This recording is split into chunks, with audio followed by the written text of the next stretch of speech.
اسم الله عليك طول بعرض، يعني مش هقول لك ان انت يعني ما بتشتغلش والكلام ده. انا بقول لك والله انا مش شغال، بس الظروف بقى اللي حطيتني من الموقف ده. ظروفك على دماغي، اللي معايا زيك وانا قاعده برضه ست كبيره على لقمه عيشي. ايوه ومتبهدله زي ما انت شايف، انت وسكر وضغط وربنا اللي عالم بيه. انت ممكن تحسبي الموضوع كله غلط، بس انا والله مش قصدي حاجه، انا كل اللي قصدي هو ده اللي معايا والله. يا حبيبي لا ما تتريقش عليا، خد الجنيه وخد الشرابات. ربنا يخليك. دي اللي هقوله لك، انما ما ينفعش. طب انت هتسامحيني فيهم طيب؟ انا مسامحاك طالما معكش فلوس، امال اقول لك ايه وبتقول لابنك اعمل لك ايه؟ يعني اقول ايه؟ والله يا حاجه شكرا. اقول لك ايه يا حبيبي؟ اقول لك ايه؟ طب انا عايزك مثلا تقولي لي هم بكام عشان لما اشتغل وربنا يكرمني اجي اجيبهم لك مثلا. دول ب 20 جنيه. ايوه في ذمتك يعني؟ ايوه في ذمتي، انا كده لما اشتغل واظبط دنيتي. لو هما ب 20 جنيه لو اشتغلت وبقى كويس تعلق على دماغي من فوق. خلاص والله ما جاتش انا مسامحاك. انا هشتغل واظبط الدنيا كده، ما انا بقول لك اجي اجيب لك ال 20 جنيه. ما جاتش انا مسامحاك والله. ربنا يخليك. لو ما جاتش انا مسامحاك. ربنا يخليك ليك ولابنك والله. معلش بقى انا اسف على ما انا معايا من دورك برضه.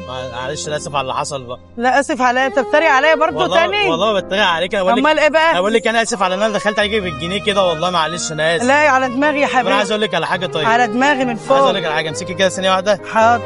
بصي انا عايزك تبصي هنا كده، في شنطه انا لابسها هنا اهي. ايوه. بصي كده هتلاقي في موبايل طالع منها. ايوه. كل ده انا كنت بصور معاكي فيديو. لا والله.